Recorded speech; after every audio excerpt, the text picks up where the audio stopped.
भागवत जी जिस फल को या जिस औषधि को सबसे ज्यादा बढ़ाई करते हैं, बखान करते हैं, वो मैंने बताया त्रिफला चूर्ण है। भागवत जी का ये कहना है कि पृथ्वी पर अगर कोई अमृत चीज है, अमृत तत्व है, तो वो ये त्रिफला है।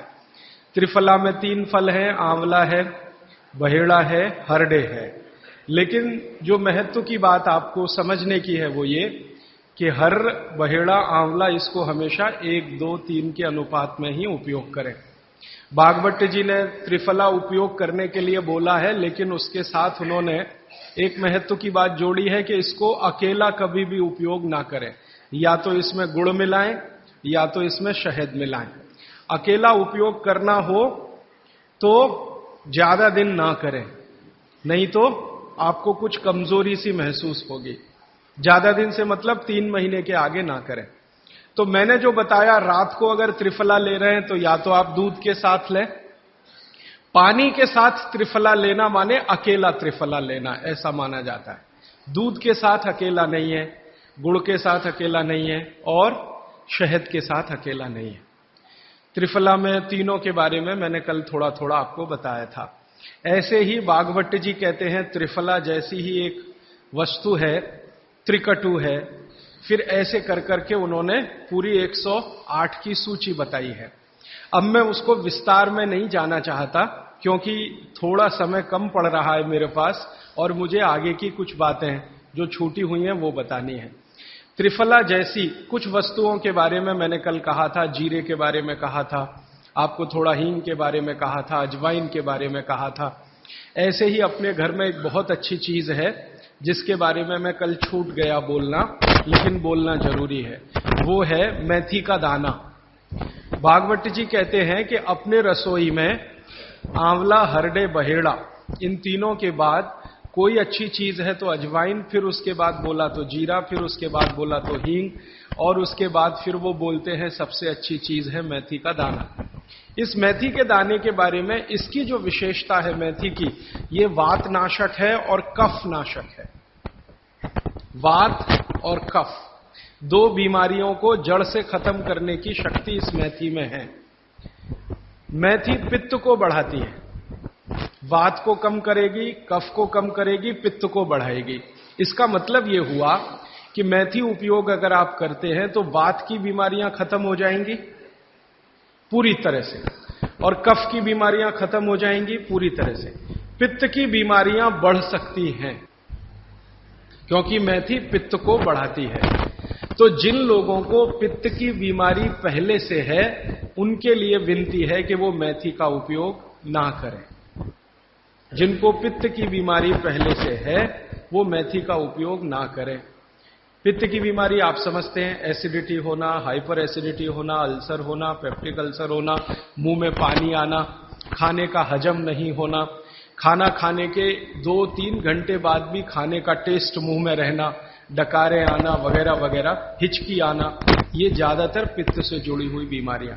तो मेथी के लिए भागवत जी कहते हैं कि पित्त के रोगी छोड़कर वात और कफ के रोगी इसको भरपूर मात्रा में ले सकते हैं।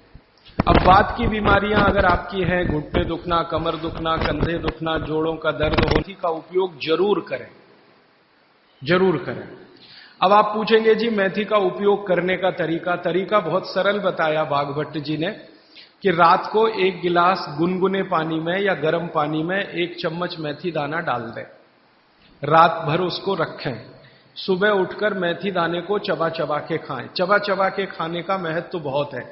कई लोग मेथी की फंकी लेते हैं, पिसा हुआ मेथी होता है ना, उसकी फंकी लेते हैं, लेकिन फंकी का महत्व इतना नहीं है जितना चबाकर खाए हुए मेथी का है। क्यों?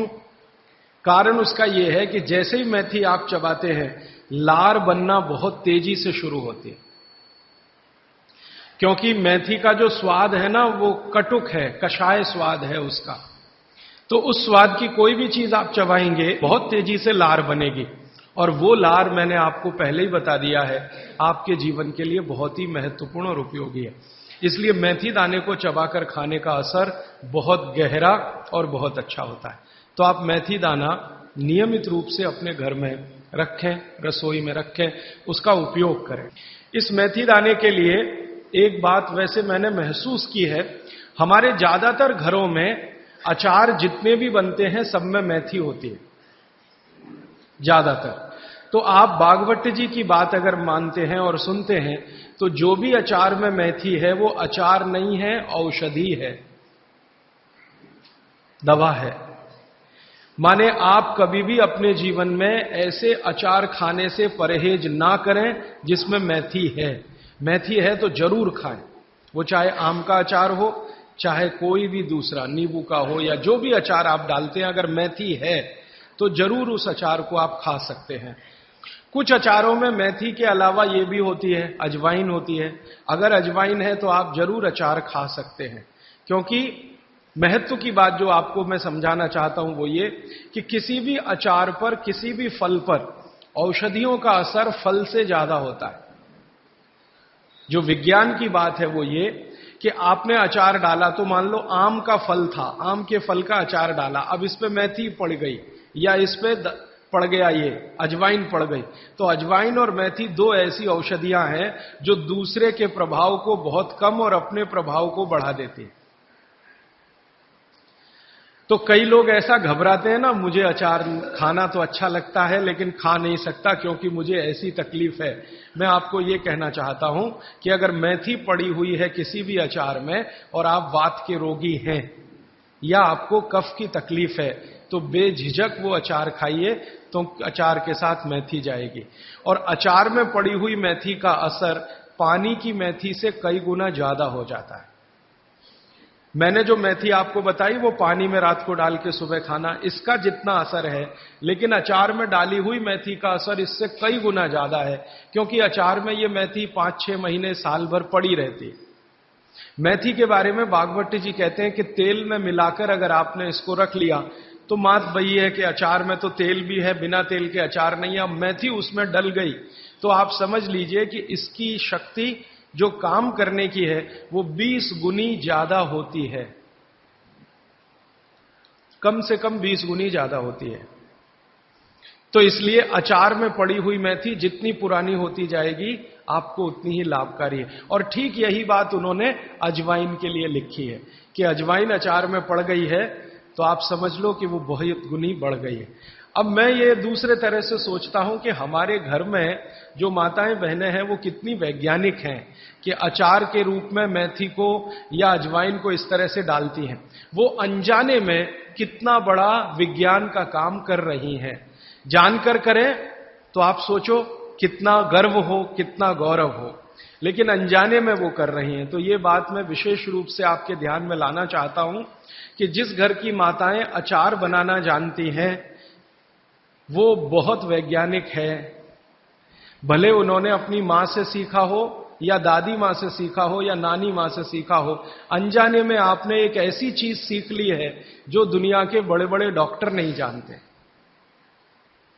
कोई भी एमबीबीएस एमडी डॉक्टर से पूछ के देख लीजिए, उसके बारे में कुछ नहीं जानता। और चूंकि वो जानता नहीं है तो अनजाने में कह देता अचार मत खाओ जी, हाँ नहीं तो ये हो जाएगा वो हो जाएगा। उसको ये मालूम नहीं है कि मेथी दाने का अचार है, अजवाइन का अचार है, जीरे का अचार है, तो ये जीरा है, मेथी दाना है, अजवाइन है, हींग का अचार एक बनता है। तो बागवट जी कहते हैं कि जितने तरह के फलों के अचार हम बनाते हैं उसमें आयुर्वेदिक औषधि अगर पड़ गई है तो वो फल का असर कम है, औषधि का असर ज्यादा है। और आयुर्वेद की औषधियों को कुछ विशेष कॉम्बिनेशन में तेल के साथ अगर आप उपयोग कर रहे हैं तो असर सबसे ज्यादा है। माने बागवट जी के हिसाब से अचार आप जरूर खाएं, लेकिन इसमें उन्होंने बोला है कि अचार महत्व की बात है कि उसमें या तो मेथी हो, या तो अजवाइन हो, या तो जीरा हो, या तो हींग हो, दालचीनी हो, जो भी है, औषधि के बिना अचार ना खाएं। ये है उनका सूत्र। थोड़ा आगे बढ़ते हैं। वो हमारे रसोई घर में एक चीज के बारे में बहुत बखान करते, माने बहुत बढ़ाई करते। वो ये कहते हैं कि जो लोग खाने के बाद पान खाते हैं चूना मिलाकर, वो जिंदगी भर वात के रोगी होंगे नहीं। जो खाने के बाद पान खाते हैं चूना मिलाकर, वो जिंदगी भर वात के रोगे होंगे नहीं। माने चूना वो बोलते हैं सबसे बेहतरीन वातनाशक औषधि है। मेथी का दाना तो है ही, चूना उससे थोड़ा 1 डिग्री ऊपर है। मेथी दाने से चूना सबसे अच्छी वातनाशक औषधि है। चूने के बारे में भागवत जी का बहुत बहुत रिसर्च है, बहुत रिसर्च है। और वो ये कहते हैं कि ये भगवान की दी हुई प्रचंड मात्रा में अद्भुत ऐसी चीज है जो आपके वात के सब रोगों को दूर करेगी। माने घुटने दुखते हैं, कमर दुखती है, कंधा दुखता है, चूना खाइए। फिर वो कहते हैं कि इतना ही नहीं, शरीर में कैल्शियम जो है ना, कैल्शियम ये एक घटक है, माइक्रो न्यूट्रिएंट इसको कह सकते हैं अंग्रेजी में, सूक्ष्म पोषक तत्व है। ये कैल्शियम के बारे में जो गंभीर बात है आज के विज्ञान के हिसाब से जो मैं कहना चाहता हूं, भागवत जी ने तो 3500 साल पहले कह दिया, आज का विज्ञान उसको प्रूव कर रहा है, कंफर्म कर रहा है। वो ये कि कैल्शियम की कमी अगर शरीर को है तो आपको 20 नहीं 50 बीमारियां आएंगी। कैल्शियम की कमी अगर है शरीर को तो 50 बीमारियां आएंगी। क्या क्या आ सकता है?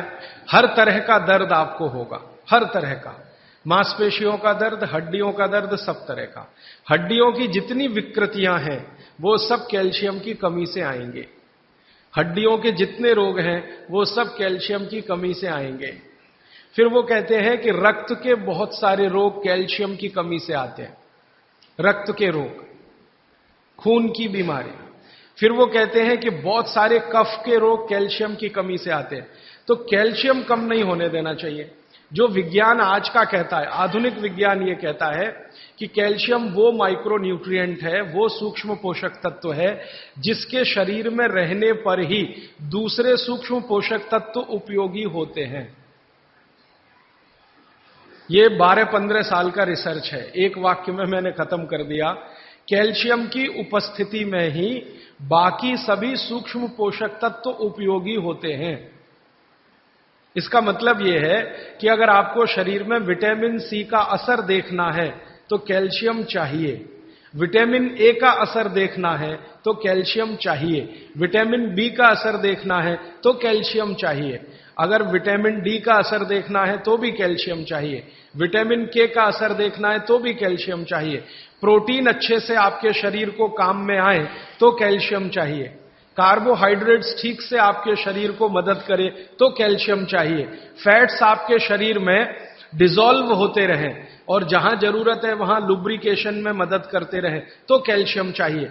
माने समझ लीजिए कि कैल्शियम अगर नहीं है तो शरीर में सब कुछ बीमारियां आने ही वाली हैं।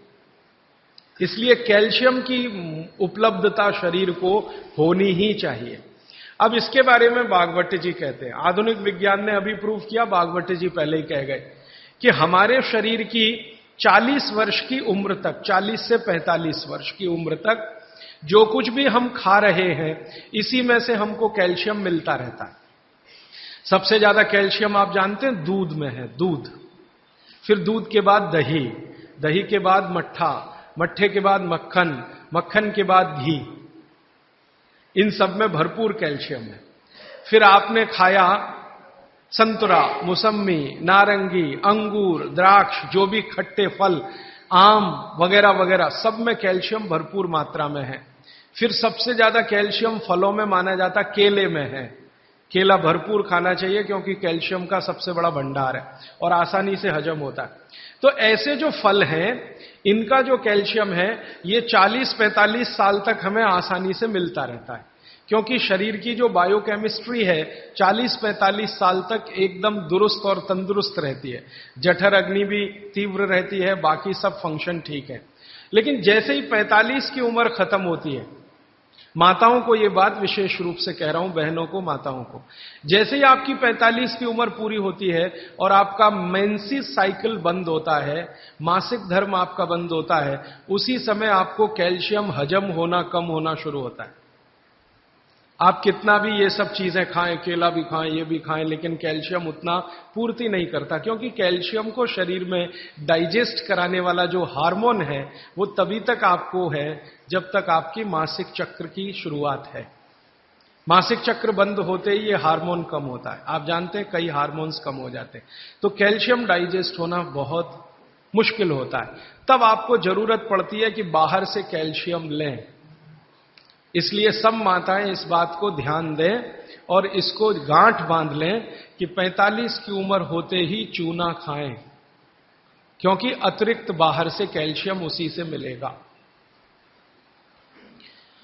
चूना जरूर खाएं आप सबके लिए, और आपको भी है चूना खाएं, क्योंकि आपकी उम्र भी 45 की जब पूरी होगी तो ये जो कैल्शियम है वो आपके लिए पर्याप्त नहीं है जो फलों से और सब्जियों से आ रहा है, कुछ अतिरिक्त चाहिए। और चूंकि बाकी सब माइक्रो न्यूट्रिएंट्स कैल्शियम की उपस्थिति में ही काम आएंगे, इसलिए इस पर ध्यान दीजिए। तो शायद इसलिए इस देश में एक परंपरा विकसित हुई है पान खाने की। ये पान खाने की परंपरा बहुत वैज्ञानिक है, बहुत ही वैज्ञानिक। जिसने भी शुरू की वो बागभट्ट का पक्का चेला रहा होगा, बहुत समझकर उसने ये शुरू की। और ये अद्भुत है। अद्भुत मैं इसलिए कह रहा हूं कि भारत की सब जातियों में उत्तर से दक्षिण, पूरब से पश्चिम ये परंपरा है। कहीं भी चले जाओ, आप सिक्किम में चले जाओ, अरुणाचल में चले जाओ, वो भी पान खाते हैं। और आप धुर दक्षिण में आ जाओ तो यहां भी है, उत्तर में चले जाओ, कहीं भी चले जाओ, तो ये पान खाना भारतीय सभ्यता का एक बहुत महत्वपूर्ण अंग है जो स्वास्थ्य से जुड़ा हुआ है। बस ध्यान इतना ही रखिए कि पान जो है चूने का ही खाना है। पान जो है चूने का ही खाना है। पान कभी भी कत्थे वाला ना खाएं, क्योंकि कत्था आपके लिए उतना उपयोगी नहीं है। कत्था स्वाद के लिए आप उपयोग करते हैं, चूना औषधि के लिए उपयोग करते हैं। ये बात मैं एक बार पहले भी कह चुका हूं, आज फिर से इसलिए कह रहा हूं कि कुछ नए चेहरे मैं देख रहा हूं। कल बहुत सारे नए और आज भी बहुत सारे नए चेहरे आए हैं। अब वो ये जरूरी बात से वंचित रह जाए, इसलिए मैंने ये दोबारा से कहा है। तो आपके रसोई में मेथी दाना हो गया, चूना हो गया, पान हो गया, फिर पान के बाद आपको जीरा, हींग वगैरह वगैरह, अजवाइन, ये सब हो गई। ऐसी कुल 108 औषधियां हैं। गरीब से गरीब आदमी की रसोई में ये औषधियां हैं, इनका भरपूर उपयोग करिए। एक औषधि के बारे में बागभट्ट जी कहते हैं और भी महत्व की है, दालचीनी। दालचीनी के बारे में बागभट्ट जी कह रहे हैं कि वायु के जितने भी प्रकोप हैं, जैसे दमा, अस्थमा, ये वायु की बीमारियां, अस्थमा, दमा, वात की बीमारियां वायु की, तो इनको खत्म करने में या समाप्त करने में या इन बीमारियों को ठीक करने में बड़ी मदद करता है दालचीनी। और दालचीनी के बारे में बागभट्ट जी कहते हैं कि ये दमा, अस्थमा, इनको तो खत्म करेगा ही, वात के सब रोगों को खत्म करेगा, कफ के रोगों को भी खत्म करता है। कफ के रोग आप समझते हैं, खांसी है, सर्दी है, जुकाम है, मोटापा है, वजन बढ़ना, ये सब कफ के रोग हैं। तो इनमें भी दमा जैसी बीमारियों जितना असर है दमा पे, उतना ही इस पर भी है, कफ की। तो दालचीनी का भी उपयोग आप कर सकते हैं आपकी बीमारी के हिसाब से। दालचीनी आप सब जानते हैं, आसानी से आपको पहचान में भी आती है। बस उसका उपयोग करते समय ध्यान रखें कि ये ज्यादा उपयोगी है पाउडर के रूप में। कई बार मैंने देखा है भोजन बनाते समय हम दालचीनी का पत्ता डाल देते हैं या उसकी वो जो छाल जैसी है वो डाल, वो उतना उपयोग नहीं आता जितना पाउडर करके वो उपयोग में आता है। और दालचीनी के बारे में बागभट्ट जी कहते हैं कि इसको अगर उपयोग कर रहे हैं तो आप गुड़ के साथ इसको खूब घिसिए, रगड़िए, ऐसे ऐसे ऐसे ऐसे खूब अच्छे से गुड़ मिले, फिर खाइए, फिर पीछे से थोड़ा गर्म पानी पीजिए, अद्भुत परिणाम। और अगर आप शहद ले सकते हैं तो शहद के साथ तो इसका मर्दन, मर्दन एक शब्द उन्होंने इस्तेमाल किया, मर्दन माने घिसना, रगड़ना। तो वो कहते हैं कि खूब रगड़ करके, मर्दन करके शहद में ऐसे ऐसे ऐसे ऐसे 5-7 मिनट, फिर चाटिए और थोड़ा हल्का गुनगुना पानी पीजिए, तो आपके शरीर के कम से कम तो 50 रोग ये अकेला दालचीनी खत्म कर देगा, कम से कम 50।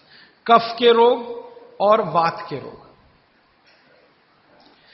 तो ऐसी बहुत सारी चीजें अपने रसोई में हैं। अभी मैं थोड़ा आगे बढ़ता हूं, रसोई से बाहर निकलता हूं, क्योंकि रसोई में अगर मैं बोलूं तो और 3-4 दिन जाएगा। आपको और ज्यादा विस्तार से ये जानना है तो मैंने बार बार कहा है, पुस्तकें हैं। एक पुस्तक है जो रसोई घर पर ही केंद्रित है, जिसका नाम है स्वदेशी चिकित्सा। और एक दूसरी है सौंदर्य चिकित्सा, माने स्किन के जितने डिसीज हैं बाहर हैं आप ले जाइए। भागवत जी के ही सारे सूत्र हैं। बस इतना ही हमने किया है कि भाषा थोड़ी सरल की है और उपयोग आप कर सकें आज के समय में, उस हिसाब से उस सूत्र को लिखा है। लेकिन जितने सूत्र हैं किताबों में वो सब परीक्षण करके लिखे गए। 6-7 साल हमने खूब परीक्षण किया है, परिणाम मिले हैं तभी उनको लिखा है, ताकि किसी को फायदा तो हम दें अच्छा है, नुकसान किसी का ना हो हमारे कहने और करने से। मैं थोड़ा आगे बढ़ता हूं। भागवत जी कहते हैं कि भगवान ने, प्रकृति ने हमको जो बहुत सारी चमत्कारिक चीजें उपलब्ध कराई हैं, भगवान ने या प्रकृति ने, उनमें से एक चमत्कारी चीज वो बोलते हैं गाय है। गाय, भागवत जी कहते हैं कि भगवान ने और प्रकृति ने जितनी चमत्कारी चीजें हमें उपलब्ध कराई हैं उसमें से एक है गाय। और गोमूत्र के बारे में वो बहुत बखान करते हैं। बखान शब्द आप समझते हैं, खूब प्रशंसा करना, खूब प्रशंसा करना। वो कहते हैं कि ये गाय का मूत्र अद्भुत है। अद्भुत, अद्भुत है मतलब वो ये कहते हैं कि वात पूरी तरह से खत्म करने की शक्ति इसमें है, कफ पूरी तरह से खत्म करने की शक्ति इसमें है, और पित्त के रोगों को भी खत्म करने की शक्ति है कुछ आयुर्वेदिक औषधियों के साथ। वात और कफ को तो ये अकेला ही खत्म कर देता है, पित्त को खत्म करने के लिए इसमें कुछ औषधियां मिलानी पड़ती हैं।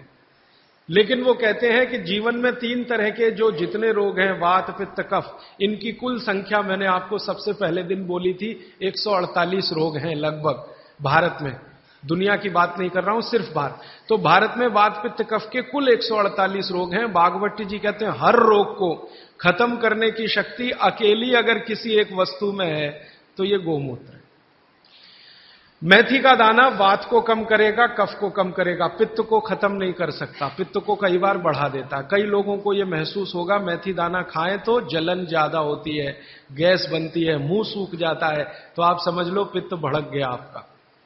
तो उन लोगों के लिए तकलीफ है।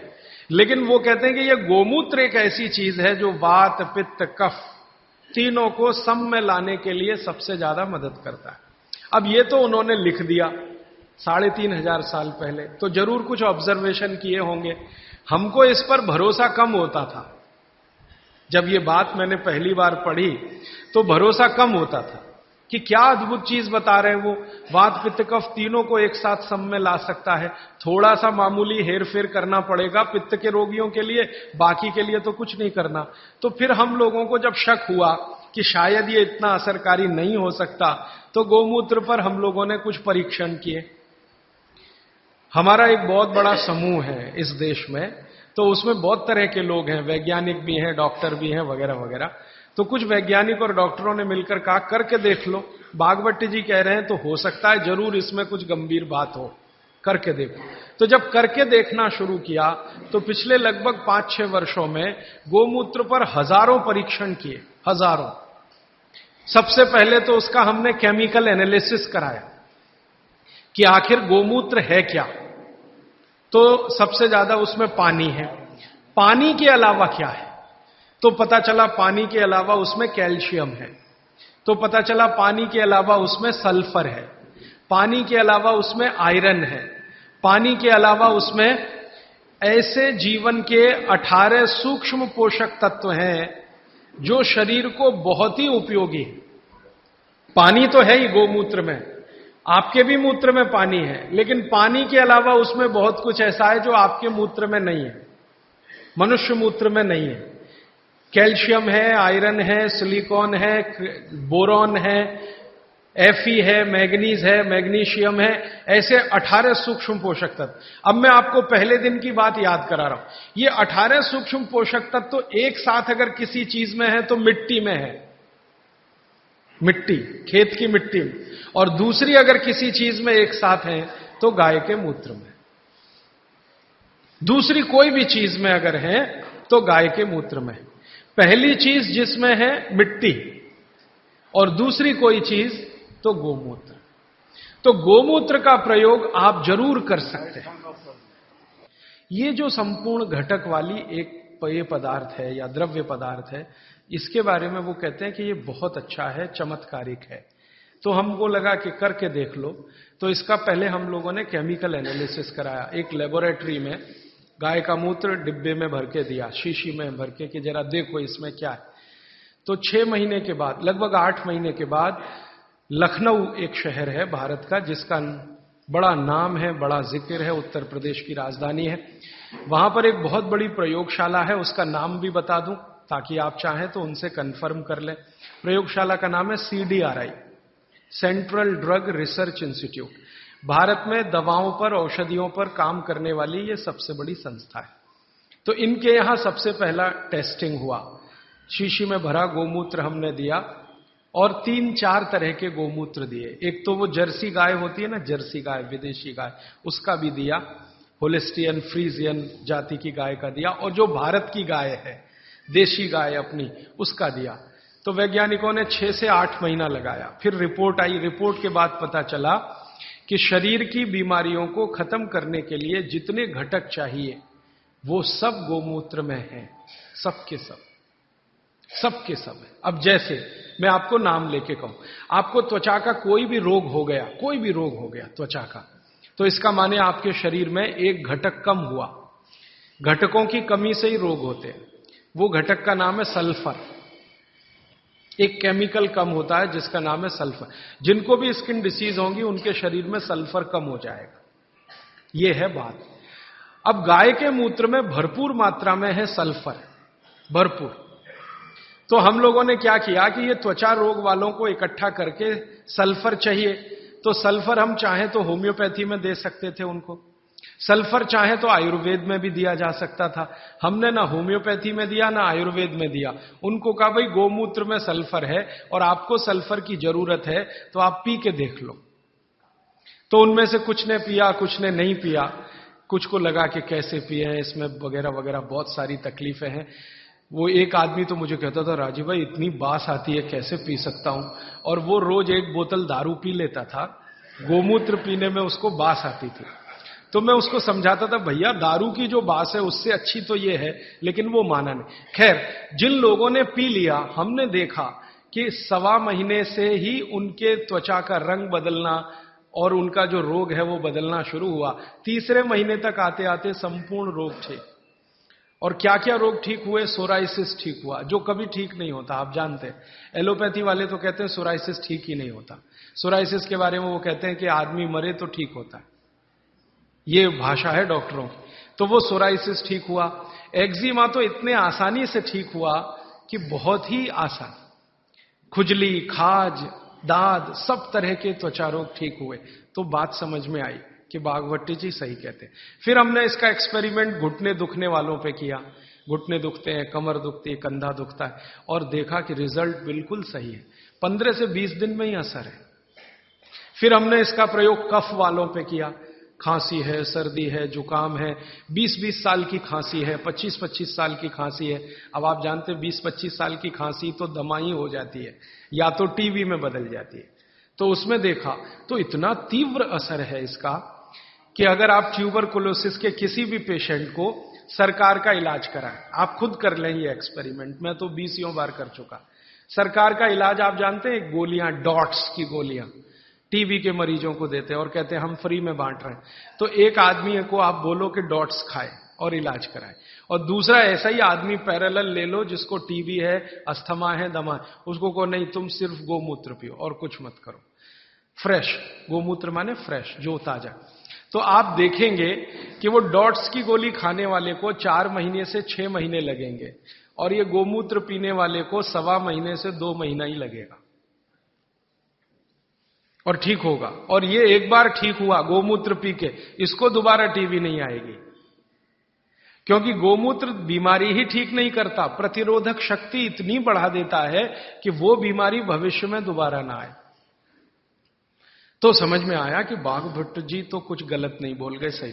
फिर हमने और एक एक्सपेरिमेंट किए कि जिनको डॉट्स दी जा रही है, ऐसे कुछ मरीज एम्स में हमने चिन्हित किए ज्यादा एक्सपेरिमेंट हमने एम्स के डॉक्टरों की मदद से किए। तो ऑल इंडिया इंस्टीट्यूट के कुछ मरीज जिनको डॉट्स दी जा रही है, नियमित रूप से टीवी के लिए वो आते हैं, उनको शीशी में भर भर के ये दे दिया। और ये नहीं कहा कि ये गोमूत्र है, क्योंकि कहो तो खाएं नहीं और पिए नहीं। उनको कहा ये बहुत अच्छा सिरप है, आप इसको पीते रहो। अब वो आते थे, शिकायत करते थे कि ये कैसा सिरप है, इसमें कुछ बास सी आती है, दूसरे सिरप तो मीठे मीठे लगते हैं कि भाई ये सिरप दूसरे तरह का है। तो उनको बताएं तो पिए नहीं, और हमारा एक्सपेरिमेंट हो नहीं तो हमें तो करना था, तो उनको बताया गया। तो ये हमने देखा कि डॉट्स का जो काम करने का है, डॉट्स माने उसके जो माइक्रोन्यूट्रिएंट्स, उसके घटक जो शरीर पर काम हो रहे हैं, गोमूत्र पीते ही उनके काम करने की शक्ति 20 गुने से 40 गुनी बढ़ गई। डॉट्स तो काम कर ही रही है, लेकिन गोमूत्र के साथ जब डॉट्स दी गई तो वही उनकी बीमारी जो 6 महीने में खत्म होने वाली थी, वो 2-2.25 महीने में संपूर्ण जड़ से ठीक हो गई। फिर जब वो ठीक हो गए तब उनको हमने बताया कि भैया वो शीशी में भर के जो दिया था वो गोमूत्र था। तो तुरंत नाक चढ़ गई उनकी, ठीक हो गए। कहते हैं जी आपने तो बहुत अच्छा कर दिया, हमको हमारी संभावना नहीं थी कि हम जिंदा भी बचेंगे, लेकिन नाक तब भी चढ़ गई। तो ये जो नाक चढ़ती है हमारी, ये अब कम कर दीजिए इसको चढ़ाना। गाय का मूत्र अद्भुत है, बहुत ही अद्भुत है। इसके हम एक्सपेरिमेंट करते करते 48 रोगों तक पहुंचे हैं आज। 48 डिसीज हैं, 48 रोग हैं, वात के, कफ के, पित्त के, तीनों के जड़ से खत्म होते हैं। अभी जो लेटेस्ट हम काम कर रहे हैं आज की तारीख में, जब मैं आपसे कह रहा हूं, इस समय ज्यादा काम हो रहा है कैंसर पे, कि गोमूत्र का कैंसर पे असर देखो क्या होता है। तो गले का कैंसर, आहार नली का कैंसर और पेट का, इन 3 कैंसरों पर सबसे अच्छे परिणाम है गोमूत्र के, तीनों कैंसर पे। बाकी जो रक्त का कैंसर है उसमें परिणाम अभी उतने अच्छे नहीं हैं। तो भागवत जी के जो परमुटेशन और कॉम्बिनेशन है, मतलब कि गोमूत्र में ये मिलाओ और ये मिलाओ और इतनी मात्रा में मिलाओ और इतनी, वो करके देख रहे हैं। और वो करके देखने के लिए एक बड़ा हॉस्पिटल बन रहा है इस देश में, आप कभी भी वहां जा सकते हैं। 11 फरवरी से काम करना शुरू कर देगा। वलसाड में बन रहा, वलसाड आपने सुना है, गुजरात में।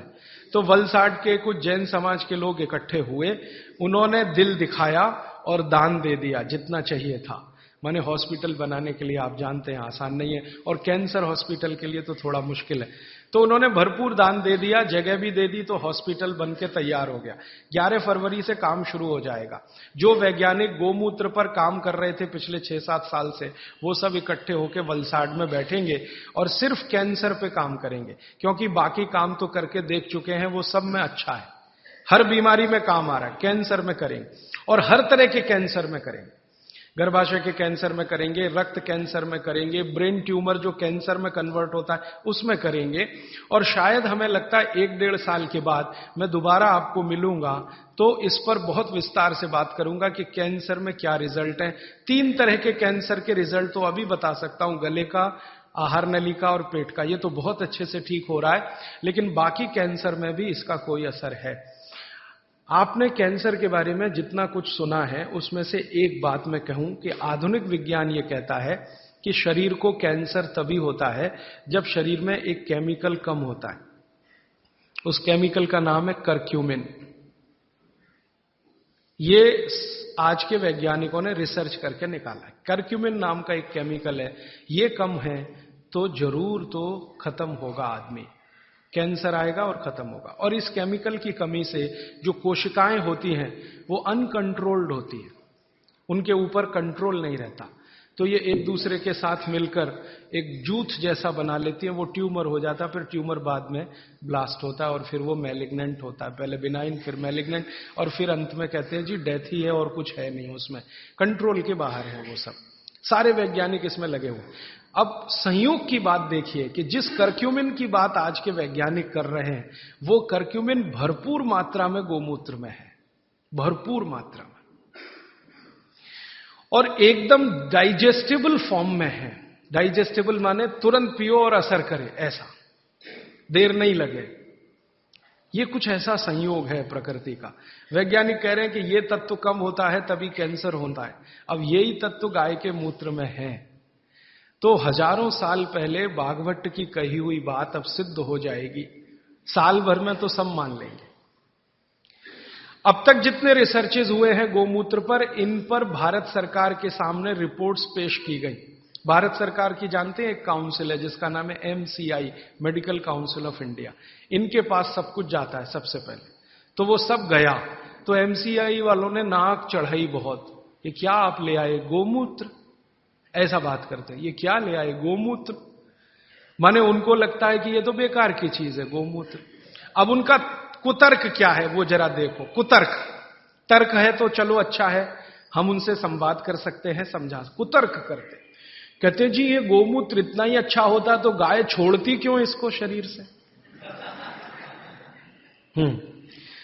जब हमारा झगड़ा हुआ ना MCI वालों से, आधुनिक डॉक्टरों से, और उन्होंने ये कुतर्क करना शुरू किया कि क्या फालतू बात करते हैं, गोमूत्र इसमें कुछ है क्या।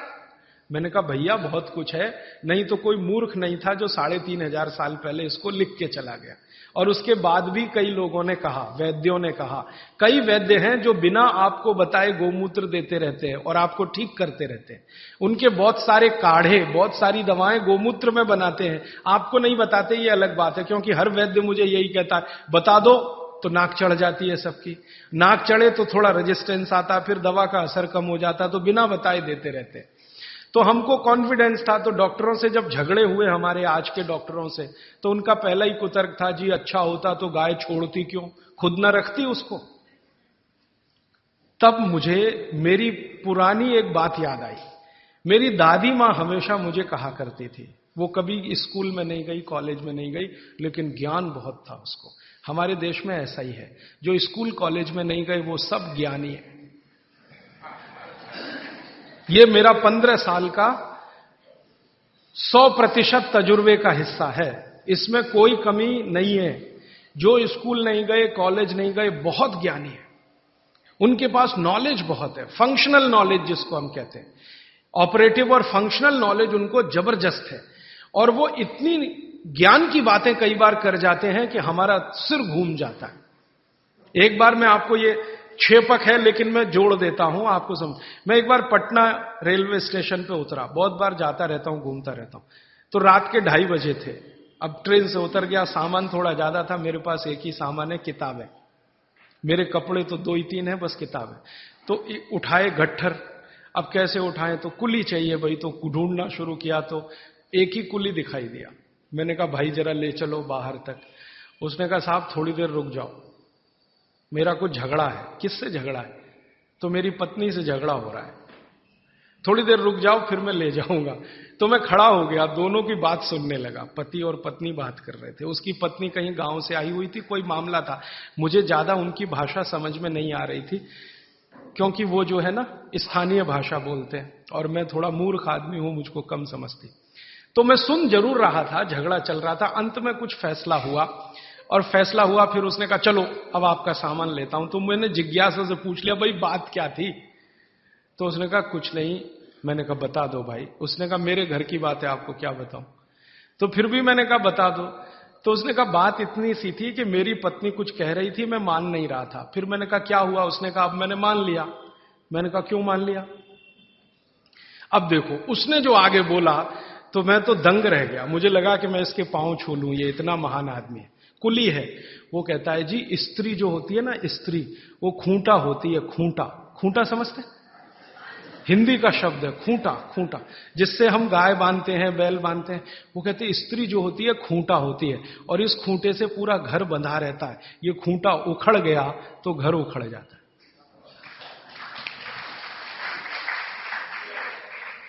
अब मैंने कहा कि भाई इसने कहीं यूनिवर्सिटी में गया नहीं, कोई डिग्री इसके पास है नहीं, इतने ज्ञान की बात इसने कैसे कही। मैं पूछा तुम कहां रहते हो। तो उसने बताया वहां रहता हूं, कंकड़ बाग कोई जगह बताई थी, वहां रहता हूं, झोपड़ी में रहता हूं। फिर मैंने कहा ठीक है झोपड़ी में रहते हो वो अलग बात है, तुम्हारे मित्र यार कौन है। तो उसने कहा मेरे ही जैसे हैं, कोई कुली है, कोई पत्थर तोड़ता है, कोई कुछ करता है, हम सब रात को बैठते हैं और यही चर्चाएं करते हैं। मैंने कहा बड़े ज्ञान की बात है ये तो। कोई फिलोसोफर इस बात को पाने में 10 साल लगाएगा, डबल पीएचडी करना पड़ जाएगा उसको, ट्रिपल पीएचडी, और उसको साधारण। तो मेरा यह मानना है कि ये बिना पढ़े लिखे लोग बहुत ज्ञानी हैं। ये अनजाने में कई बार ऐसी बातें करते हैं या ज्ञान के काम करते हैं जो जानकर करें तो सबका गौरव और सम्मान इतना ही हो जितना हमारा आपका है। तो बागवट जी ने कह दिया। उसके बाद बहुत सारे वैद्यों ने अनजाने में ये किया कि बागवट जी कह गए इसलिए गोमूत्र में घिस के दो, हरडे है ना, गोमूत्र में ही घिस के दो तो ज्यादा लाभ करती है, पानी में घिस के दो तो कम लाभ करती है, ऐसे ऐसे। तो मैंने उन वैज्ञानिकों से झगड़ा ले लिया इसी आधार पर कि ये बोला है, हजारों साल किया है, ये अलग बात है कि रिपोर्ट्स नहीं रखी उन्होंने, तो ठीक है हम निकाल के देंगे आपको। तो उनका एक ही कुतर्क था कि जी मूत्र इतना अच्छा होता तो गाय क्यों छोड़ती इसको, आपका मूत्र अगर इतना अच्छा होता तो आप क्यों छोड़ते इसको। फिर बाद में मुझे दादी की बात याद आई कि दादी ये कहती थी कि ये गाय नहीं है, माता है, माता है, माता। वो कभी भी हम कहते थे गाय तो वो कहती थी गाय मत बोलो, गो माता, या तो माता बोलो नहीं तो गो माता। गाय नहीं बोलने दिया कभी भी उसने, क्योंकि गाय बोलना वो कहती थी अपमान है उसका। तो गौ माता है। अब माता जो होती है हर जरूरी चीज बच्चे के लिए छोड़ती है, ये आप सब जानते हैं। बच्चा उत्पन्न हुआ तो उसको सबसे ज्यादा जरूरी है दूध, तो मां दूध छोड़ना शुरू कर देती है। बच्चे होने के पहले तक नहीं है, वो बच्चा होने के बाद ही है। तो माता के बारे में यह कहा जाता है, मां की परिभाषा इस देश में है कि हर जरूरी चीज जो उसके बच्चे को चाहिए वो छोड़ती है। तो मुझे लगा गाय भी माता है तो ये बहुत जरूरी चीज है शायद हमारे लिए, मूत्र, तो ये हमारे लिए शायद छोड़ती है। हम मूर्ख हैं कि उसको इकट्ठा नहीं करते, बेकार जाने देते हैं। तो वैज्ञानिकों को मैंने कहा भाई हमारे यहां तो ये कहा जाता है कि ये गाय नहीं है, माता है। तो मां कुछ जरूरी चीज हमारे लिए छोड़ती है तो शायद ये जरूरी हो। तो उनका अच्छा ठीक है, अब आप बहुत जोर दे रहे हो, और हमने कई तरह का प्रेशर डलवाया था उनके ऊपर, तो चलो करके देख लेते हैं। फिर एम्स के और एमसीआई के वैज्ञानिकों ने काम किया, और काम करने के बाद 8 महीने के बाद वो कहते हैं बात आपकी बिल्कुल सही है, ये गोमूत्र हमारे लिए ही गाय छोड़ती है, हमारे लिए ही छोड़ती है। हमको बीसियों बीमारियां हैं जो इससे ठीक होती है। तो आप अपने जीवन में गाय के प्रति देखने का थोड़ा नजरिया बदल दो। अब तक आप गाय को दूध के लिए देखते थे, अब मैं आपको दिखाना चाहता हूं मूत्र के लिए देखो। दूध तो बोनस है, मूत्र उसकी जिंदगी के आखिरी दिन तक मिलने वाली औषधि है। दूध तो थोड़े ही दिन मिलेगा, आप जानती हैं गाय थोड़े दिन दूध देती है, जैसे मां थोड़े दिन दूध दे सकती है वैसे गाय भी थोड़े ही दिन दे सकती है, हमेशा नहीं दे सकती। थोड़े दिन के बाद दूध बंद हो जाता है, लेकिन मूत्र जीवन के आखिरी दिन तक देती है। और उस मूत्र से हमने करके देख लिया, वैज्ञानिकों ने मान लिया कि 48 बीमारियां तो जड़ से ठीक हो जाती हैं। ये बीमारियां क्या क्या हैं फिर से सुना देता हूं। जोड़ों के दर्द सब तरह के, किसी भी स्तर के जोड़ों के दर्द, पित्त की बीमारियां किसी भी तरह की, कफ की बीमारियां किसी भी तरह की, गोमूत्र से ठीक होती है। आप बोलेंगे इसको लेना कैसे चाहिए? बागवट जी ने इसका तरीका यह बताया है कि गोमूत्र लेना हो तो उसका सबसे अच्छा समय है सवेरे का। सवेरे का समय बताया है, अच्छा है, सवेरे गोमूत्र लेना चाहिए। कितना लेना चाहिए? तो यह मात्रा बागवट जी बोलकर गए कि जो बहुत ज्यादा बीमार हैं, बहुत बीमार हैं, उनको एक दिन में 100 ग्राम, 100 ग्राम नहीं कहा है, लेकिन जो मात्रा दी है वो ग्राम के बराबर है। और 100 ग्राम बोल रहा हूं ताकि समझ में आए, नहीं तो उनकी मात्रा बोल दी तो समझ में नहीं आएगी, लेकिन वो लगभग 100 ग्राम। तो जो बहुत बीमार हैं उनको 100 ग्राम, 100 मिलीलीटर। 100 मिलीलीटर माने एक कप जो चाय का है ना, उसमें 150 ml चाय आती है, 150 मिलीलीटर, तो उसका पाव कप मान लो। ये बीमार, बहुत बीमार लोगों के लिए। और वो कहते हैं कि इसको आधा आधा करके लो तो और अच्छा है। तो आधा एक बार ले लिया, आधा दूसरी बार ले लिया। और जिस समय लें पेट खाली रहे, तो नाश्ते के पहले। अब पेट खाली 2 समय रहता है दिन में, एक तो सुबह सुबह, और दूसरा जब भोजन के बाद आप 4 घंटे निकल जाए ना तो पेट लगभग खाली हो जाता है, तो शाम को ले सकते हैं बीमार लोगों। और जो बीमार कम है या स्वस्थ हैं, निरोगी हैं और लेना चाहते हैं, उनको एक ही बार। तो 50 मिलीलीटर की मात्रा उन्होंने बताई उसके लिए। स्वस्थ, कम बीमार 50 मिलीलीटर। 50 मिलीलीटर माने एक कप का तिहाई हिस्सा, 1/3। तो ये आप ले सकते हैं। अब जिस गाय का मूत्र आप ले रहे हैं उसके बारे में एक छोटी जानकारी उन्होंने जोड़ी उसमें। वो ये कहते हैं सूत्र में कि गाय जो मूत्र पीने लायक माने औषधि के रूप में देती है, वो गाय को पैदल चलना बहुत आवश्यक है। माने वो चले, दिन में घूमे टहले। बांधी हुई गाय जिसको आप चलने ही मत दो, घर में ही बंधी रहे, उसके मूत्र के बारे में भागवत जी कहते हैं कि वो उपयोगी नहीं है, उपयोगी नहीं। अब हमने क्या देखा कि ये जो जर्सी गाय है ना, जर्सी, होलिस्टियन, फ्रीजियन, ये बंधी हुई गाय है। आप इसको छोड़ भी दो तो जाती नहीं है, बद्ध से बैठ जाती है। खड़ा करो फिर बैठ जाएगी, फिर खड़ा करो फिर, खड़ी भी नहीं होती, ज्यादा देर बैठी रहेगी। चलना तो उसके लिए इतना भारी है कि जब वो चलेगी तो ऐसी कराह निकलती है उसके मुंह से। तो ये बंधी हुई गाय है। भागवत जी कहते हैं बंधी हुई गाय का मूत्र अच्छा नहीं है। तो हमने जर्सी का निकाल के देखा, वो सच में अच्छा नहीं। जर्सी गाय के मूत्र में 3 ही घटक है और देशी गाय के मूत्र में 18 घटक है। जो कुछ मिट्टी में है वो गाय के मूत्र में है। अच्छा, फिर मुझे बचपन की एक बात याद आई। मेरी दादी मां ने कहा कि गाय के शरीर में 33 करोड़ देवता है। अब बात सुन ली, बैठ गई मन में। एक्सप्लेनेशन में पूछता था अपने आप से कि ये कैसे हो सकता, 33 करोड़ देवता, 33 करोड़ देवता। तो हमारे यहां एक शब्द है कोटि। कोटि, कोटि है ना, कोटि। कोटि का एक अर्थ होता है करोड़ और कोटि का एक अर्थ होता है प्रकार। संस्कृत शब्द है कोटि। कोटि का एक अर्थ है करोड़, 10 करोड़, 20 करोड़, 50 करोड़, जो गिनती में आप गिन। कोटि का दूसरा अर्थ है प्रकार। तो शायद यहां पर जो अर्थ है वो प्रकार वाला है।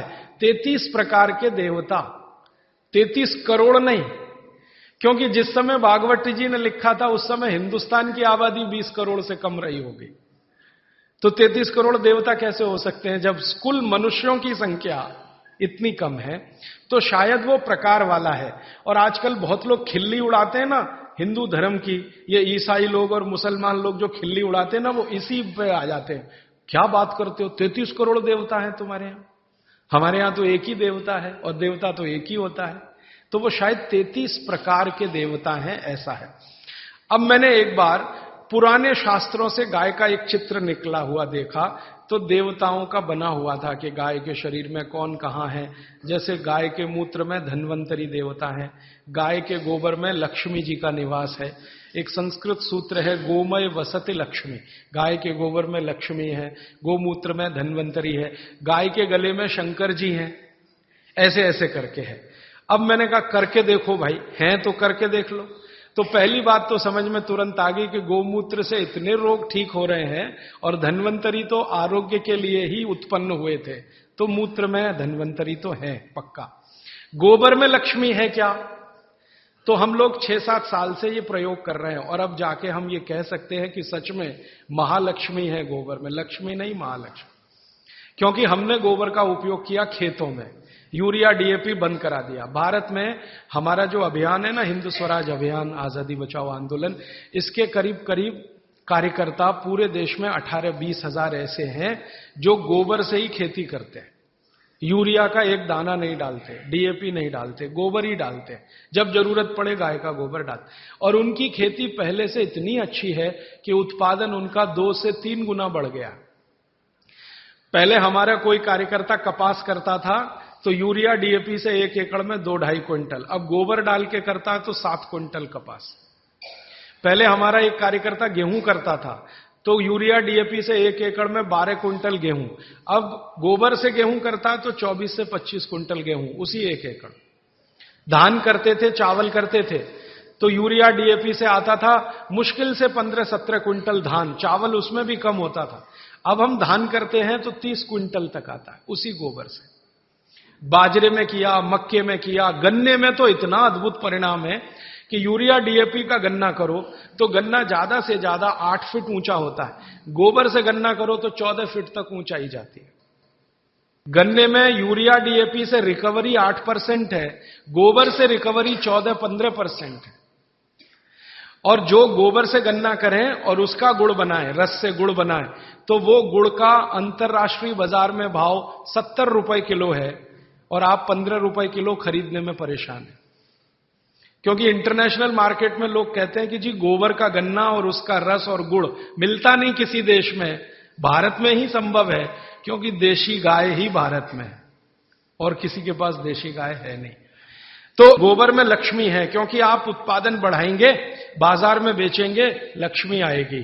तो गोमय वसति लक्ष्मी, गोमूत्रे धन्वंतरी, सूत्र कुछ ऐसा है कि मूत्र में धन्वंतरी, गोबर में लक्ष्मी।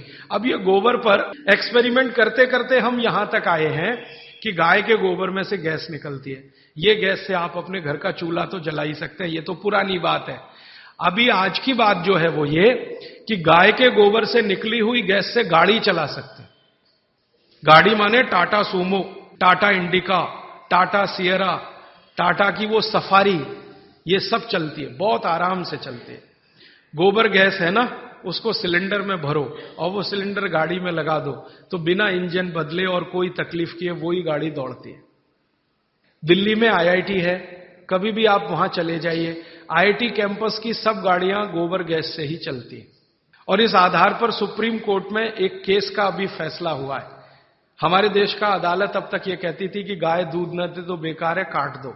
अब सुप्रीम कोर्ट ने अपना फैसला बदल दिया, वो कहते हैं ये दूध नहीं दे तो भी उतनी ही उपयोगी है, क्योंकि गोबर दे रही है और मूत्र दे रही है। कोर्ट ने अपना जजमेंट बदला, ये भारत के इतिहास में पहली बार हुआ। सुप्रीम कोर्ट ने अपना पुराना जजमेंट बदला, ये एक्सपेरिमेंट होने के बाद। अब थोड़े दिन में हमारी तो एक योजना है, आप अगर मदद करेंगे तो हम जरूर करेंगे इस योजना को। गांव गांव जहां भी गाय है वहां गोबर है। गोबर है तो हम क्या करने वाले हैं, गोबर गैस प्लांट छोटे छोटे हर जगह, गैस निकालो और सिलेंडर में भरो।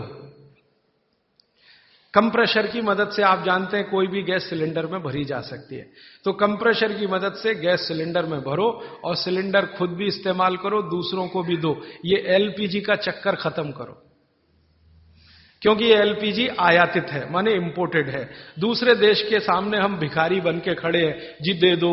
ईरान से मांग रहे हैं, इराक से मांग रहे हैं, ईरान आंखें दिखा रहा नहीं देते। हाँ, देंगे तो इस कीमत पे देंगे, गरज है तो ले लो, नहीं तो मत लो। तो हमारी सरकार भीगी बिल्ली बनी हुई उनके सामने रेरियाती है, घिघियाती है। ये चक्कर अभी खत्म करना, हमको तो डीजल पेट्रोल ही खत्म करना है इस देश में, जरूरत ही नहीं डीजल पेट्रोल। जब तक गाय जीवित है, उसका गोबर है, गोबर से गैस है, गैस से सब चलेगा। आपकी बिजली भी बना लो, गाड़ियां भी चला लो, रसोई गैस भी जला लो, घर के सब काम गोबर गैस से हो सकते हैं। और गोबर गैस की बनाई हुई रोटी का स्वाद आपके एलपीजी की रोटी के स्वाद से कई गुना अच्छा है, करके देख लीजिए आप। तो हमारी भविष्य की योजना है कि हम इस अभियान में आगे ये करने जा रहे हैं, गांव गांव के कार्यकर्ताओं को प्रशिक्षण देके कैसे गोबर गैस बनाई जाए, कैसे प्लांट लगाया जाए, कैसे उसको निकाला जाए, गैस को कैसे सिलेंडर में भरा जाए। जिस दिन ये काम बड़े पैमाने पर चल पड़ा, हिंदुस्तान को डीजल पेट्रोल एक बूंद खर्च करने की जरूरत नहीं, गाय से ही देश चलेगा। तो समझ में आएगा कि इसमें महालक्ष्मी है गाय के गोबर, लक्ष्मी नहीं महालक्ष्मी। भारत में 17 करोड़ गाय है, इसकी डबल चाहिए, 34 करोड़ में यह हो जाएगा। हमने जो हिसाब निकाला है, एक गाय का गोबर एक दिन में 10 किलो, अभी 17 करोड़ गाय है तो एक दिन का उनका गोबर है 170 करोड़ किलो। लेकिन सारे देश के डीजल की खर्चा और पेट्रोल का खर्चा और एलपीजी का खर्चा, ये पूरा अगर हम कवर करना चाहें तो गाय चाहिए 34 करोड़। हम आधे का तो कर सकते हैं, आज जितनी गाय है 34 करोड़। अब ये 34 करोड़ गाय कहां से आएगी? ये तभी आएगी जब कटना बंद हो। आप अगर इसका संरक्षण करें, गाय का कटना इसका बंद करा दें, तो गाय की संख्या अपने आप 34 करोड़ हो जाएगी। क्योंकि भारत की जो गाय है, देशी गाय, वो 20 साल जीवित रहती है और 20 साल में कम से कम 17 बार मां बन सकती है वो भारत की गाय। और ये जो जर्सी है ना, इसकी उम्र ही नहीं है, ये ज्यादा से ज्यादा 8 से 9 साल जीवित रहती है और 8 से 9 साल में 5-6 बार ही मां बनती है। और भारत की जो देशी गाय है, इसके बारे में भागवत कहते हैं कि इससे जैसी कोई दूसरी चीज भगवान ने नहीं बनाई। भागवत जी कहते हैं कि इसके जैसी दूसरी चीज कोई भगवान ने नहीं बनाई। ये देशी गाय है, मां बनेगी, बछड़ा आएगा, बछड़ी आएगी तो गाय बनेगी, बछड़ा आएगा तो बैल बनेगा, और देशी गाय का बछड़ा ही बैल बनता है, ये जर्सी वाला नहीं बनता, क्योंकि देशी गाय के शरीर पर कंधा है, तो कंधा चाहिए ना बछड़े को बैल बनने के लिए, तो वो तभी संभव है। इसलिए देशी गाय का संरक्षण करना बहुत जरूरी है। आप बोलेंगे जी संरक्षण कैसे हो? भागवत जी कहते हैं कि भारत को भगवान की सबसे अच्छी देन है वो ये गाय है, जिसको हम देशी गाय कहते हैं, इसकी हमेशा सेवा करो तो ये संरक्षित हो। शायद इसलिए हमारे बुजुर्गों ने कहा गाय की सेवा करो तो मोक्ष मिलेगा, 33 प्रकार के देवता खुश रहेंगे। और मैंने करके देखा, ये देशी गाय आप घर में रखो, उसकी सेवा करो, सवेरे सवेरे सो के उठो, बस गाय को देखो, कुछ मत करो, बैठ जाओ, देखो उसको सामने, और आपके शरीर में इतनी खुशी और आनंद पैदा होगा उसका चेहरा देखने मात्र से। करके देख लो इसको। मैं अभी एक एक्सपेरिमेंट कर रहा हूं, डिप्रेशन के कुछ मरीजों को मैंने इकट्ठा किया है एक गौशाला में डिप्रेशन के मरीजों को इकट्ठा किया है। कोई दवा नहीं देते, वो कहते हैं जी गाय के सामने बैठो बस और देखो, उसको देखो, उसकी आंखें देखो, आंखों में जितनी सुंदरता है देशी गाय की कहीं नहीं मिलेगी आप। और जो आप गाय पहचान सकते हैं, भारत में एक गाय है किल्लारी गाय कहते हैं उसको, किल्लारी गाय, एकदम गुलाबी आंखें, सुर्ख गुलाबी आंखें, उसकी आंखें देख लिया आपने तो डिप्रेशन और अवसाद आपका खत्म हो जाए। इतना आनंद मिलता है गाय को देखने से। तो गाय देखने मात्र से अगर आनंद की प्राप्ति हो रही है तो ये उसकी सबसे बड़ी विशेषता है। मूत्र से तो बीमारियां ठीक हो ही रही हैं, गोबर से तो बहुत कुछ हो ही रहा है अपने देश में, उसकी आंखें देखने मात्र से खुशी पैदा होती है। और उसी गाय के साथ एक भैंस को देख लो, बराबर में एक गाय खड़ी कर लो, एक भैंस खड़ी, भैंस का चेहरा देख लो आप, तो ना हो तो डिप्रेशन हो जाएगा। हाँ, भैंस का चेहरा देखते ही मन में जो पैदा होता है ना, वो वॉमिटिंग सेंसेशन जैसा कुछ, और गाय का चेहरा देखते ही खुशी। तब मुझे ये सब बातें समझ में आई कि हमारे पूर्वज पुरखे गाय के लिए कितने प्रेमी और कितना उसको बचाने के लिए लगे रहे। और आप जानते हैं कि इस हिंदुस्तान की आजादी की लड़ाई गाय से शुरू हुई। जो 1857 में मंगल पांडे ने गाय की चर्बी के कारतूस की बात सुनी नहीं होती, तो गोली मारी नहीं होती, तो क्रांति शुरू नहीं होती। और महात्मा गांधी जो इस आजादी के आंदोलन के सबसे बड़े नेता थे, वो ये कहते थे मेरा शरीर काट दो, गाय को मत काटो। और एक जगह तो गांधी जी ने अंग्रेजों को कड़क भाषा में कहा कि तुम भारत को गुलाम रखना चाहते हो, रखो, गाय काटना बंद कर दो, मैं आंदोलन वापस ले लूंगा। वो कहते हैं गाय बच गई तो आजादी तो आ ही जाएगी। एक बार गांधी जी को एक अंग्रेज पत्रकार ने पूछा कि आपको आजादी और गाय दोनों में से क्या चाहिए, तो कहते हैं गाय बचा दो, आजादी तो आ ही जाएगी। गांधी जी जैसे आदमी को इतना लगता था। और गाय के बारे में इतनी सारी अच्छी बातें कहते हुए एक खराब बात कह दूं कि यही गाय सबसे ज्यादा कट रही है। और आप जिस राज्य में रहते हैं वहां सबसे ज्यादा कट रही है, तमिलनाडु और केरल। एक साल में 4.5 करोड़ गाय कट जाती है इस देश। इस तमिलनाडु में ऐसे ऐसे कत्ल खाने हैं जहां एक दिन में 14,000 गाय कट जाती है। आप चाहें तो सबके नाम पते मैं दे सकता हूं। इसी तमिलनाडु, केरल में उससे भी बड़े कत्ल खाने हैं जहां एक दिन में 17-18 हजार गाय कट जाती है। तो जो गाय इतनी उपयोगी है वो कट रही है, इसको कटना बंद कराना ही पड़ेगा अगर हिंदुस्तान को डीजल पेट्रोल के दुष्चक्र से निकालना है। मैं आपको एक कैलकुलेशन बताता हूं। एलपीजी गैस का सिलेंडर आप कितने में खरीदते हैं? 300 रुपए में। हाँ, गाय गैस का सिलेंडर माने गोबर गैस का सिलेंडर उतना ही बड़ा जो एलपीजी का है, आप अगर गोबर गैस का खरीदो तो 67 रुपए में मिलेगा, 67। आप 1 लीटर पेट्रोल में कितनी गाड़ी चलाते हैं? 1 लीटर पेट्रोल में 20 किलोमीटर, है ना? 10 नहीं 20 मान लो, अच्छी से अच्छी गाड़ी 1 लीटर पेट्रोल में अच्छी से 20 किलोमीटर। 1 किलो गोबर गैस में वही गाड़ी 33 किलोमीटर चलती है। 1 किलो गोबर गैस में वही गाड़ी 33 किलोमीटर। और आप जब खर्चा निकालते हैं ना गाड़ी चलाने का, पर किलोमीटर खर्चा, तो डीजल का खर्चा शायद 4.5 के आसपास आता है, पेट्रोल का खर्चा 6-6.5 रुपए आता है। गाय के गोबर से पर किलोमीटर गाड़ी चलाने का खर्चा 1.15 रुपए आता है। तो सस्ता भी पड़ेगा, हमारे यहां आसानी से उपलब्ध है क्योंकि गाय उपलब्ध है, और पूरे देश को डीजल पेट्रोल का साल का खर्चा अभी 2,80,000 करोड़ का हो चुका है।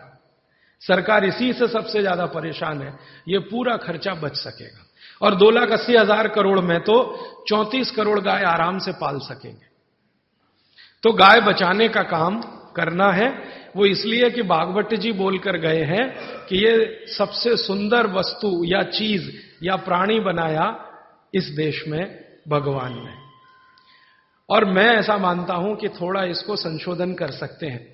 प्राणी नहीं, प्राण है ये देश का। और हम ये कहते हैं ना जानवर, जानवर नहीं, जान है इस देश की।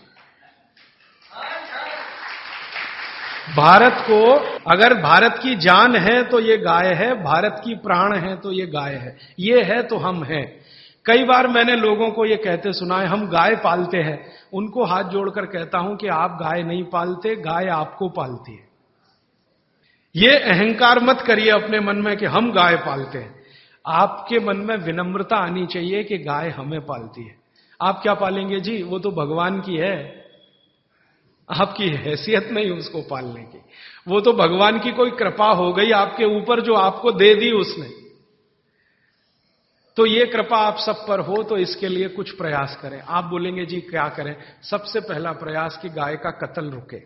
गाय का कत्ल रुकने में आप कहेंगे जी हम क्या कर सकते हैं? आप बहुत बड़ा काम कर सकते हैं। वो ये कि आप अपने जीवन में एक संकल्प ले लो कि जी दूध पिएंगे तो गाय का ही पिएंगे। मुझे बाबूजी 3-4 दिन से एक जानकारी दे रहे हैं, एक राधा कृष्ण बजाज जी उनके यहां आया करते थे। राधा कृष्ण बजाज का नाम शायद आपने सुना हो, बहुत बड़े गांधीवादी नेता रहे, बिनोबा जी के साथ रहे और आजादी के आंदोलन से इस देश को संभालने और संवारने में लगे रहे। उन्होंने संकल्प ले रखा था जी दूध पीऊंगा तो गाय का ही। तो ये बाबूजी बताते हैं कि इनके घर आते थे तो गाय का ही दूध पीते थे। अब मैं सोचता हूं कि राधा कृष्ण बजाज जैसा संकल्प सब ले लें कि जी दूध पिएंगे तो गाय का ही पिएंगे, पिएंगे ही नहीं भैंस का, पिएंगे नहीं डेयरी का, गाय का ही पिएंगे।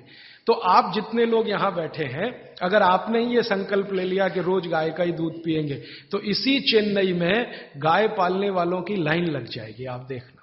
क्योंकि मैं बार बार कह रहा हूं, आज का मार्केट कंज्यूमर मार्केट है, बायर्स मार्केट है आज की दुनिया में, खरीदने वाले का मार्केट है, बेचने वाले का कुछ नहीं है। जो डिमांड खड़ी करे तो सप्लाई आती है। तो आप सोच लो जी गाय का ही दूध पिएंगे तो गाय के दूध की सप्लाई आएगी। कैसे आएगी? कुछ लोग गाय खरीदेंगे, कुछ गाय पालन करेंगे, कुछ गौशालाएं खुलेंगी, कुछ दूध डेयरियां बनेंगी। फिर आप बोलेंगे जी देशी गाय मिलेगी, मिलेगी, क्योंकि 17 करोड़ अभी है, पूरी नहीं कट गई है, 17 करोड़ अभी है, तो मिल जाएगी। और जितनी अच्छी गाय चाहिए उतनी अच्छी मिल जाएगी। आप कहेंगे जी देशी गाय का दूध कम होता है। ज्यादा दूध की गाय भी है, कम दूध की गाय। भगवान ने इस देश में बड़ा बैलेंस बनाया। ये बहुत दिन में मेरे समझ में आया कि जो गाय दूध कम देती है उसके बछड़े मजबूत बैल होते हैं, और जिसका दूध ज्यादा है उसके बछड़े कुछ कमजोर बैल होते हैं। तो कम दूध देने वाली गाय बछड़ों के लिए है, ज्यादा दूध देने वाली गाय आपके लिए है। गाय सबको ध्यान रखती है, तो आप ज्यादा दूध वाली भी गाय ले सकते हैं। इस देश में ऐसी गाय हैं, आप चलो तो मैं दिखाऊं, जो 65 लीटर दूध देती है एक दिन में। 65 लीटर। आपको चाहिए तो 1 लाख रुपए की है, महंगी नहीं है। 5 लाख की गाड़ी खरीद लेते हैं आप, 10 लाख की गाड़ी खरीद लेते हैं, 1 लाख की गाय क्या महंगी है। और वो गाय अगर आ गई तो आप देख के दंग रह जाएंगे, क्योंकि मैंने वो हरियाणा में देखी है, पंजाब में देखी है। 65 लीटर दूध है, एक आदमी निकाल नहीं पाता, 3 लगते हैं निकालने। हाँ, क्योंकि कितना निकालेगा। और मैंने देखा हरियाणा में जो लोग रखते हैं ना, उनके घर में 3 लोग उसका दूध दुहते हैं। और इतनी सीधी है वो कि बच्चा भी चाहे तो उसका दूध दुहने बैठ जाए। नहीं लात मारती, ना सींग मारती है, दूध बहुत है।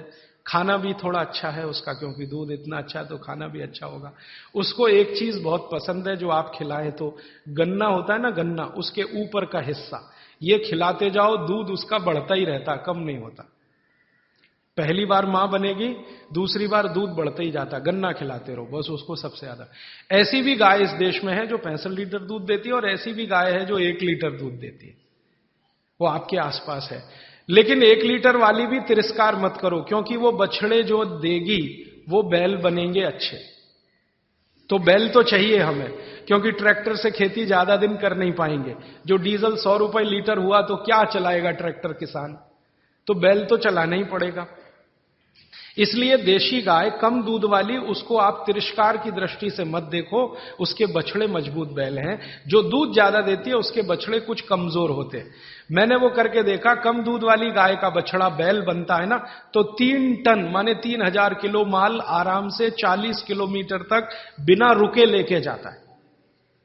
और जो ज्यादा दूध देने वाली गाय है उसका बछड़ा 3 टन माल लेके जाएगा, लेकिन 3 जगह रुकेगा, रेस्ट लेगा, फिर चलेगा। और जो कम दूध वाली गाय का बछड़ा है वो स्पीड बहुत तेज है उसकी दौड़ने में, आप मुकाबला नहीं कर सकते घोड़े का उसके साथ। और जो ज्यादा दूध वाली गाय है उसका बछड़ा होता है बैल, लेकिन धीरे धीरे चलता है। तो हर एक चीज की अपनी अपनी विशेषता है। इस देश में भगवान ने सब कुछ सोच समझ के बना। तो आप दूध पीना शुरू करो गाय का, तो गाय की डिमांड बढ़े तो फिर यहां गौशाला खोले, या पहले से चल रही गौशाला सुधारो। फिर आप बोलेंगे जी रखेंगे कहां? चेन्नई के आसपास इतनी जमीनें हैं, बहुत सारे गांव हैं, बहुत सारी जमीनें हैं, आप कहीं भी ले सकते हैं। और ये विदेशी कंपनियां आके चेन्नई के आसपास जमीनें खरीद रही हैं, तो आप क्यों नहीं खरीद सकते गाय के लिए? तो आप सब मिलकर, मेरा तो ऐसा भावना है कि एक समिति बना लो या तो एक ट्रस्ट बना लो, 200-400, 500, 1000, 2000 गाय रख लो। संभालना कैसे वो मेरे जैसे लोग आपको बताते रहेंगे। और कोई भी गाय का वारिस हो सकता है, 10-10 हजार रुपए इकट्ठा करो, एक एक गाय आपके नाम से वहां रहे, घास चारा खिलाने वाला और उसकी साथ संभाल करने वाले जितने लोग चाहिए कहीं ना कहीं से मिल जाएंगे। क्योंकि गाय पालन करने के लिए मन में जो भक्ति है ना, वो बहुत लोगों में अभी भी बची हुई है। ऐसे बिहार में मैंने हजारों लोग देखे हैं जो गाय पालन के लिए कहीं भी जाने को तैयार है। उत्तर प्रदेश में है तो वो आ जाएंगे, आपकी गायों को संभालेंगे। उनको पुण्य चाहिए, मोक्ष चाहिए, आपको दूध चाहिए, दोनों का मेल हो जाएगा। तो पालने वाले भी मिल जाएंगे, गाय भी मिल जाएगी। बस आप तो संकल्प कर लो जी कि हम तो करेंगे।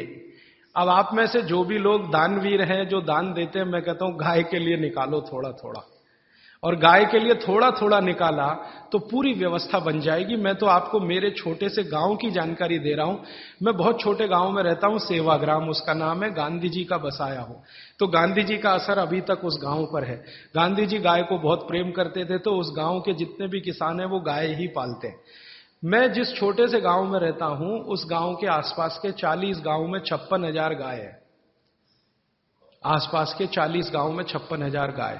हर दिन 1-1.25 लाख लीटर दूध आता है, और जिसको चाहिए वो चला जाता है। फिर थोड़ा बच जाता है तो उस दूध से बिस्किट बनाते हैं, गाय के दूध का बिस्किट। हमारे यहां का खा लें तो आप सारे बिस्किट भूल जाएंगे। फिर वो बच जाता है तो फिर दही बना लेते हैं, दही का मट्ठा, मट्ठे से मक्खन बना लेते हैं, मक्खन से घी भी मिल जाता है। तो घी भी मिलता है वहां पे गाय के दूध का, मक्खन भी मिलता है, मावा मिलता है, मावा माने खोवा, फिर उससे पेड़ा बना लेते हैं, वगैरह वगैरह सब हो रहा है। और जो किसान ये गाय पाल रहे हैं उनके पास जमीन नहीं है ज्यादा, आप ध्यान दो इस बात को। किसी के पास 1 एकड़ 2 एकड़, लेकिन सब लखपति है गाय की ताकत से। जमीन ज्यादा नहीं है, जितनी है वो गाय के घास चारे के लिए ही पूर्ति है, लेकिन दूध और दूध की दूसरी चीजें जो वो दे रहे हैं। कुछ किसानों को तो ये बात इतनी समझ में आई है कि अब उन्होंने दूध देना बंद किया। वो कहते हैं जी दूध नहीं देंगे, आपको घी चाहिए तो ले लो, घी दे देंगे आपको शुद्ध गाय का, दूध नहीं देंगे। मैंने एक दिन पूछा भैया क्यों, तो उसने कहा ये जो दूध हम दे देते हैं तो हमारे पास कुछ नहीं बचता, जो घी देंगे तो मट्ठा तो बचेगा कम से कम। देखो कितनी इंटेलिजेंसी। वो आदमी यूनिवर्सिटी में नहीं गया, एग्रो इकोनॉमिक्स उसने कभी नहीं पढ़ा। वो कह रहा है कि जो दूध दे दिया तो मेरे पास तो कुछ बचता नहीं है, मैं मट्ठा तो बचा सकता हूं अगर घी दूंगा आपको। मट्ठा मैं पीऊंगा, मेरे बच्चे पिएंगे, बचेगा तो गाय पिएगी, घी आप ले जाओ। तब मुझे समझ में आया कि हमारे देश में कहते थे ना, दूध बेचा नहीं जाता, ऐसा कहते हैं ना पुराने लोग। दूध बेचना पूत बेचने जैसा है, बच्चे को नहीं बेच सकते तो दूध भी नहीं बेच सकते। तो वो शायद कहावत इसलिए बनी होगी कि आप अगर दूध बेचते रहोगे तो कुछ बचेगा नहीं, तो दूध बेचो मत। दूध के बनाओ दही, दही का बनाओ मट्ठा, मट्ठे से निकालो मक्खन, घी बेचो। तो घी बेचो तो भाव भी अच्छा है, 180 रुपए किलो तो हमारे यहां मिलता है, लेकिन वही घी बंबई जाता है तो 500 रुपए किलो बिक जाता है। बेंगलोर चला जाए तो 600 रुपए किलो भाव है। जर्मनी चले जाए तो 4000 रुपए किलो तक भाव मिल जाता है वही घी का। 180 से लेकर 4000 रुपए किलो तक का रेट है गाय के देशी घी का। जर्मनी, वहां अमेरिका वगैरह वगैरह, उनको भी चाहिए, मिलता नहीं, क्योंकि उनके पास देशी गाय नहीं, जर्सी।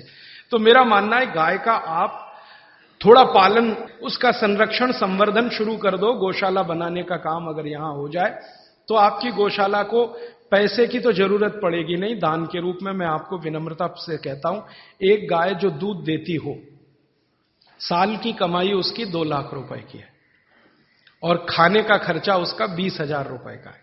तो 20,000 का खाना खाएगी, 2 लाख की इनकम है। दूध के रूप में, दही के रूप में, घी के रूप में, मक्खन के रूप में, मूत्र के रूप में और गोबर के रूप में, टोटल इनकम 2 लाख की। और जो बूढ़ी हो गई, दूध देना बंद करे तो भी साल की इनकम 1.25 लाख की है, तो भी खर्चा वही 20,000 का है। तो इनपुट कम है, आउटपुट ज्यादा है। इसलिए गाय का बिजनेस भी आप करें, दूध का, गाय से मतलब दूध का, दही का, मक्खन का, घी का, गोबर का, आप शुरू कर दो। मैं आज बोल रहा हूं, 3 साल बाद सरकार बोलेगी इसी बात को कि गोबर गैस प्लांट लगाओ जगह जगह, सिलेंडर में गैस भरो और गाड़ियां चलाओ। डीजल हम ला नहीं सकते, पेट्रोल ला नहीं सकते, 150 रुपए लीटर है। तो इसलिए ये गोमूत्र से शुरू हुई आपके बीच की बात वहां तक पहुंचती है। और आप दूध पियोगे तो गाय बढ़ेगी, मूत्र का उपयोग करो दवा के लिए तो भी गाय बढ़ेगी, गोबर का उपयोग करो खेत में तो भी गाय बढ़ेगी। ये 3 तरीके से गायों को आप बचा सकते हैं और इनकी संख्या लगातार बढ़ा सकते हैं। यहां पर अपने निरंजन भाई हैं, ये और इनकी पत्नी गाय के सेवा में लगे हुए हैं। आपको कभी गोमूत्र की जरूरत हो तो इनसे ले लेना। अब मैं 5 मिनट में खत्म करता हूं कि गोमूत्र से और क्या क्या कर सकते हैं। हां, और क्या क्या। बागवती जी कहते हैं आंख के कोई भी रोग, आंख के सभी रोग कफ के रोग हैं जो आंख में हैं। जैसे मोतियाबिंद हुआ, ये कफ का रोग है। कैटरेक्ट जिसको आप अंग्रेजी में कहते हैं, ग्लूकोमा, ग्लूकोमा एक रोग है ना, काला पानी, काला। रेटिनल डिटैचमेंट एक रोग है जिसका तो दुनिया में कुछ भी इलाज ही नहीं है, रेटिनल डिटैचमेंट का ऑपरेशन भी नहीं है, उसका हो भी तो सक्सेस नहीं है। आप अमेरिका चले जाओ और किसी डॉक्टर को कहो रेटिनल डिटैचमेंट का, तो कहेगा ऑपरेशन कर सकता हूं, गारंटी नहीं है विजन आएगा कि नहीं। तो रेटिनल डिटैचमेंट, ग्लूकोमा, कैटरेक्ट।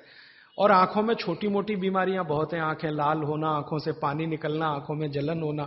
तो छोटी छोटी से लेकर सबसे खराब बीमारी रेटिनल डिटैचमेंट, ये सब गोमूत्र से ठीक होती है, क्योर होती है। शब्द पे ध्यान देना, कंट्रोल नहीं, क्योर होती है, जड़ से खत्म होती है। आप बोलेंगे जी क्या करें? बस इतना ही करना है कि देशी गाय का मूत्र कपड़े से छानकर एक एक बूंद आंख में डालें। आप में से किसी को चश्मा उतारना है अगर अपना, तो जरूर डालें। 3 महीने में आप लगातार डाल के देख लीजिए, नंबर बदल जाएगा और 1.25 महीने में चश्मा उतर जाएगा। ग्लूकोमा बिना ऑपरेशन ठीक होता 4-4.25 महीने में। कैटरेक्ट अगर आपको डिसॉल्व करना है 6-6.25 महीने में ठीक हो जाता है। रेटिनल डिटैचमेंट को 1 साल लगता है, लेकिन लगातार गोमूत्र डालते रहिए, एक एक बूंद, बस इतना पर्याप्त है। आंखों में, बच्चों के कान बह रहे हैं, कान, आप जानते हैं छोटे छोटे बच्चों के कान में मवाद निकलता है, बस 2 या 3 दिन एक एक बूंद कान में गोमूत्र की डाल दीजिए, पूरा कान साफ हो जाएगा, मवाद निकलना बंद। बच्चों की नाक बहुत बहती है, बार बार सर्दी होती है, बार बार जुकाम होता है। बागवती जी कहते हैं कि नाक बह रही हो, सर्दी बहुत हो, जुकाम बहुत हो, तो गोमूत्र तो नहीं कहा उन्होंने, गोघृत कहा। गोघृत माने गाय का घी, एक एक बूंद नाक में डाल दो बच्चों के। सर्दी जुकाम ऐसे गायब होगा जैसे गधे के सिर से सींग। गाय का घी। अच्छा, आपको नींद नहीं आती अच्छी नींद लेनी है, बढ़िया नींद लेनी है, डीप स्लीप लेनी है, रात को एक एक बूंद गाय का घी नाक में डाल के सो जाओ, बहुत गहरी नींद आएगी।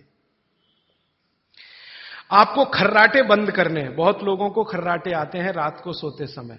सोने वाला तो नहीं जानता, पड़ोसी जानता है कि क्या तकलीफ होती है।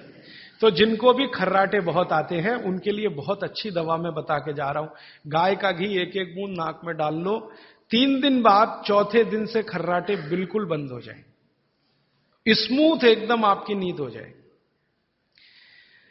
तो गाय के घी का भी उपयोग है औषधि के रूप में, गोमूत्र का। अब आता हूं, बाल झड़ते हैं बहुत सारी बहनें शिकायत करती हैं बाल झड़ रहे, तो गाय के दूध का दही बनाओ। दही को तांबे के बर्तन में रख दो, 5-6 दिन रखा रहने दो, फिर हरा हरा हो जाएगा। फिर उस दही को बालों में लगाओ, 1 घंटे के बाद बाल धो दो शीकाकाई से, शैम्पू से नहीं, शीकाकाई से। हफ्ते में 4 बार कर सकते हैं, और बाल टूटना एक ही हफ्ते में बंद हो जाते, एक ही हफ्ते में। कई बहनों ने तो मुझे बताया, राजीव भाई हमने तो एक ही बार किया था, उतने में भी बंद हो गए। अच्छा, भविष्य में बाल ना टूटे, अच्छे रहें, दुरुस्त रहें, तंदुरुस्त रहें, तो महीने में 1 बार या नहीं तो महीने में 2 बार गाय के मूत्र से बाल धो लो। बहुत अच्छा कंडीशनर है, नेचुरल ऑर्गेनिक कंडीशनर है गाय का मूत्र। तो जैसे आप कंडीशनर यूज करते हैं ना, उसकी जगह गोमूत्र यूज कैसे करें? गाय के मूत्र में थोड़ा पानी मिला देना, और जैसे कंडीशनर यूज करते हैं वैसे कर लेना। और आगे बढ़ता हूं। बच्चों की पसलियां बहुत तकलीफ की स्थिति में हो, बच्चों की, आप कई बार महसूस करते हैं ना, उनको बलगम जमा हो गया, कफ जमा हो गया, तो ऐसे बच्चों को 1 चम्मच गोमूत्र पिला दो, एक ही दिन के बाद वो सारा कफ उतर जाएगा। आपको पीना है तो आप भी पी लो, आधा कप तक पी सकते हैं। फिर उसके बाद मूत्रपिंड के जितने भी रोग हैं, मूत्रपिंड के रोग आप सब समझते हैं, किडनी के फेलियर के और किडनी के तकलीफ के, ये सब में बहुत अच्छी दवा है गोमूत्र, उपयोग करो। गाय का मूत्र आधा कप, किडनी फेलियर के सब केसेस में आप उपयोग कर सकते हैं। मूत्र के कोई भी रोग में उपयोग कर सकते हैं, जैसे पेशाब थोड़ा थोड़ा आता है, गोमूत्र पीना शुरू करो, खुल के आएगा। पेशाब में जलन होती है, गोमूत्र पीना शुरू करो, जलन बंद। पेशाब कई बार लाल रंग का आता है, गोमूत्र पीना शुरू करो, नॉर्मल कलर होगा। मूत्र के लगभग 22-23 रोग इस अकेले गोमूत्र से ठीक होते हैं। फिर आपको कब्जियत बहुत है, कब्जियत, पेट साफ नहीं हो रहा है, 3 दिन गोमूत्र पी लो, आधा आधा कप, चौथे दिन से एकदम पेट साफ होगा, एकदम पेट साफ। फिर आपके शरीर में 20 रोग हैं, वात के, कफ के, पित्त के, आप उसमें उपयोग कर सकते हैं। पित्त के रोगों के बारे में भागवत जी की एक बात याद रखना कि गोमूत्र पित्त के रोगी जब भी लें तो वो घी का उपयोग ज्यादा करें। पित्त के रोगी आप समझते हैं गैस बन रही है, एसिडिटी, ये लोग अगर गोमूत्र पिए पित्त ठीक करने के लिए तो घी ज्यादा खाएं, बस इतना ही निवेदन है उनका। बाकी वात और कफ वाले तो कुछ भी करें। तो बाल में उपयोगी, शरीर में गोमूत्र की मालिश करो आप, तो आपकी त्वचा पर जितने भी सफेद सफेद धब्बे हैं ना, सब चले जाएं। आंखों के नीचे डार्क सर्किल है, रोज सुबह ऐसे ऐसे गोमूत्र लगा लिया करो, डार्क सर्किल चले जाएंगे आप। खाज हो गई, खुजली हो गई, एक्जिमा हो गया, थोड़ा मालिश कर लो, सब खत्म हो जाएगा। तो ये गाय का मूत्र अद्भुत है। अब इस गोमूत्र को ज्यादा आज के समय में लोगों ने उपयोग करने के लिए एक टेक्निक डेवलप की है कि प्योर गोमूत्र मिले तो वैसे सबसे अच्छा होता है, लेकिन क्या करते हैं आजकल के गोमूत्र को उबालते हैं तो उसकी वाष्प बनती है, वाष्प को ठंडा करके अर्क बनता है। अर्क तो आप समझते हैं। तो गोमूत्र अर्क भी इस्तेमाल हो रहा है, लेकिन मेरा कहना है कि प्योर मिले तो सबसे अच्छा, नहीं मिले तो अर्क ले सकते हैं, नहीं मिले तो, लेकिन अर्क ज्यादा नहीं लेना। अर्क सूक्ष्म मात्रा में ही लेने के लिए भागवत ने नियम दिया है। वो ये कहते हैं कि अर्क अगर लेना है तो 1 चम्मच पर्याप्त है, मूत्र पीना है तो आधा कप पर्याप्त है, अर्क लेना है तो 1 चम्मच पर्याप्त है। तो अर्क भी ले सकते हैं। अब बहुत लोग अर्क बना रहे हैं गोमूत्र का, आपको जो अच्छा लगे ले सकते हैं। ये निरंजन भाई भी बना रहे हैं, इनसे भी ले सकते हैं, ये यहीं पर इनकी गौशाला चला। आप भी गौशाला बनाएं तो उसमें भी अर्क बन सकता है। और अर्क बाजार में 500 रुपए लीटर बिकता है, बड़े बड़े वैद्य खरीदने को तैयार हैं। आप खाली गोमूत्र से अर्क ही बनाना शुरू कर दो, एक गाय 2.5 से 3 लीटर मूत्र देती है, और 100 गाय अगर आपके पास हैं तो साल की इनकम 1 करोड़ की आराम से हो जाएगी, अर्क बेच के ही हो जाएगी। अर्क के बाद जो बचता है ना, जिसको हम कचरा समझते हैं, उससे साबुन बनता है, साबुन। और इतना अद्भुत है वो साबुन कि शरीर के त्वचा रोग खत्म कर देता है। अर्क निकालने के बाद जो बचता है उससे शैम्पू भी बनता है, साबुन भी बनता है, वॉशिंग पाउडर भी बनता है। आपका फर्श साफ करने के लिए वो जो आप फिनाइल वगैरह इस्तेमाल करते हैं ना, ये गोमूत्र अर्क का भी बनता है, फिनाइल। गाय के गोबर से टाइल्स बनना शुरू हो गए इस देश में। टाइल्स समझते हैं, जो छत में लगाते हैं, और वो लगा दो तो टेम्परेचर 5 डिग्री कम कर देता है। टेम्परेचर 5 डिग्री कम कर दे।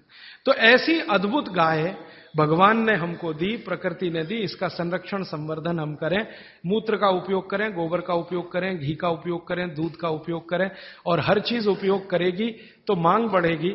मांग बढ़ेगी तो गाय आएगी। आप भी गाय रख सकते हैं। भारत में बहुत लोगों ने गाय रखी है, और कई लोग तो ये सुन सुनकर कार बेच के गाय ले आए, स्कूटर बेच के गाय ले आए, मोटरसाइकिल बेच के। क्योंकि वो कहते हैं राजीव भाई आप ही बोलते हो 10 साल के बाद मिलेगा कि नहीं डीजल पेट्रोल, भरोसा नहीं, फिर ये कार करेगी क्या, बैलगाड़ी में लगा के ले जाना पड़ेगा। तो पहले ही गाय ले आओ तो गोबर गैस तो मिल जाएगी, गैस मिल जाएगी तो डीजल ना मिले तो भी कार चल जाएगी, पेट्रोल ना मिले तो भी कार। तो ये सब मैंने आज आपको कहा। भागवत चिकित्सा का एक पूरा चैप्टर इस पर है, गोमूत्र पर। मैंने उसके कुछ सूत्र आपको बताए। आप आज से ही इनका पालन करें अपने जीवन में और सुखी रहें, निरोगी बनाएं। ये जितनी भी बातें मैंने कही हैं ये किताबों में है। गोमूत्र चिकित्सा पर विशेष किताब हमने बनाई है, उसमें भागवत के 64 सूत्र हैं। सब तो नहीं लिए, 64 सूत्र हैं, वो आप चाहें तो ले जा सकते हैं। और वो पुस्तक पर मेरा कॉपीराइट नहीं है, सबको कॉपी करने का राइट है।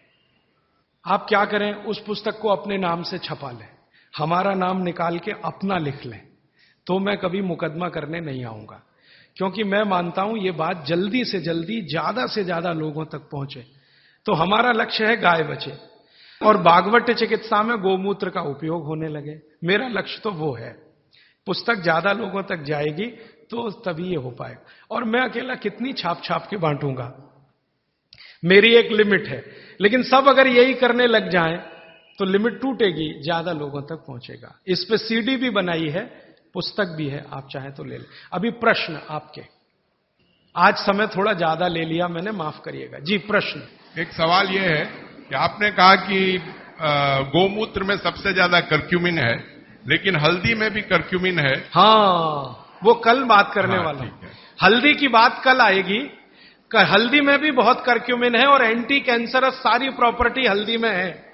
और दूसरी बात यह है जी कि जैसे त्रिफला चूर्ण है, मेथी है, गोमूत्र है, तो ये क्या क्या चीज सुबह में लोग लें, क्या क्या पिए? हाँ, क्या क्या लें? अच्छा देखिए, ये सवाल बहुत अच्छा है।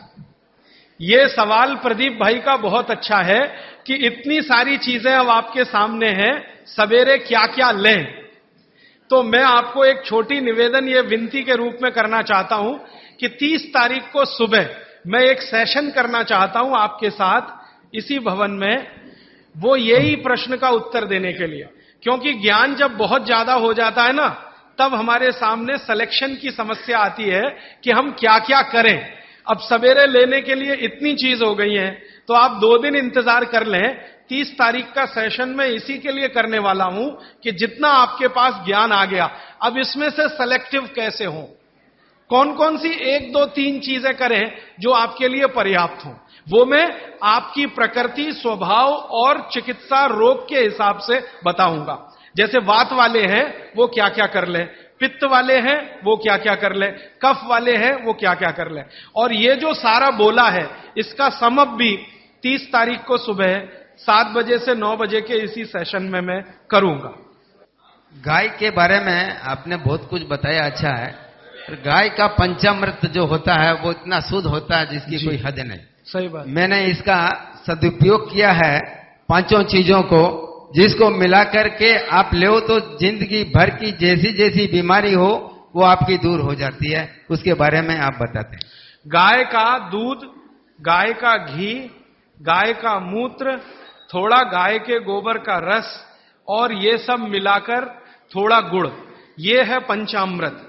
इसमें गुड़ की जगह शहद भी मिला सकते हैं, क्योंकि दूध में वैसे शहद नहीं मिलाते, लेकिन गाय के मूत्र के साथ चलता है। घी में शहद नहीं मिलाते, लेकिन गाय के मूत्र के साथ चलता। तो पंचामृत बनाने की विधि पुस्तक में है, आप ले लो। ये पंचामृत का इनका जो रिजल्ट है वो पूरे देश में वैसा ही रिजल्ट है। वात पित्त कफ तीनों पर एक साथ काम करता है, बहुत गहराई से असर करता है। अबनॉर्मलिटी इन हार्मोन्स, उसका कोई क्योर है? हाँ बिल्कुल है। आप इसके लिए मुझे व्यक्तिगत रूप से मिलेंगे? जरूर, मैं आपको लिख के देता हूं। जरूर जरूर। देखिए, मेरे पास एक लिखित चिट्ठी आई है, बहुत खुशी की बात है। चेन्नई में गौशाला है तो बहुत अच्छी बात है, बस दुख की बात है कि उसका मैनेजमेंट सही नहीं है, यह दुख की बात है। तो आप गौशाला वालों से मिलकर उसका कुछ मैनेजमेंट सुधार लो और मेरी तरफ से गारंटी दो कि एक भी गाय घाटे का सौदा नहीं है, दूध दे या ना दे। सेक्रेटरी हैं, बहुत अच्छा है जी, आप बोलेंगे? इनको माइक दे दीजिए जरा। चेन्नई में पिंजरापोल है जहां करीब 2700 गाय है। ये सब बुड्ढी गाय है जो दूध नहीं दे रही है, ठीक है, और हम इनका पालन कर रहे हैं। ठीक आप जैसे लोग बोलते हैं कि मैनेजमेंट बराबर नहीं है, ये बात नहीं है। वही लोग बोलेंगे या तो उनको दूध नहीं मिल रहा है, अगर वहां आके आप पर्सनली आके देखें तो आपको मालूम पड़ेगा कि मैनेज कैसे किया जाता है। कहना बहुत ईजी है लेकिन करना बहुत मुश्किल है। इसलिए आपसे विनती है कि आप सब लोग वहां आइए, देखिए और हमें किस तरह का सहयोग दे सके, आप सहयोग दीजिए। धन्यवाद। बटाटा नहीं खाना, नहीं सुबह सुबह खाना तो वेट नहीं बढ़ेगा, रात को खाओ तो वेट बढ़े। पराठा रात को नहीं खाना, सुबह खाना। आप थोड़ा या तो चूना खा लो, और आज जो बोला है थोड़े दिन या तो गोमूत्र पी लो, एलर्जी सब तरह की ठीक हो। चूना खाने के लिए 1 ग्राम चूना दही में मिला के या मट्ठे में मिला के, छाछ में, नहीं तो पानी में मिला के। नहीं, दिन में सुबह। गुस्सा नहीं आए, गाय का घी नाक में डालो, गुस्सा नहीं आएगा। गाय का घी नाक में डाल के सोना। एक दिन में अगर आप मेहनत का काम करते हैं, रात को मैं बोल रहा हूं, मेहनत का काम करते हैं, मजदूरी करते हैं, तो 8 घंटे नींद चाहिए। मेहनत करते 8 घंटे, और अगर मेहनत नहीं करते, सिर्फ बैठने का काम है, तो 6.5 घंटे, 6 से 6.5 घंटे। गोबर गैस, गाय की गौशाला जो होती है ना, जहां गोबर है वहीं पर ये गोबर गैस बनती है, और वहीं से सिलेंडर में भर के हम सबको दे सकते हैं। गोमूत्र वैसे ताजा हो 48 मिनट में पी लेना चाहिए।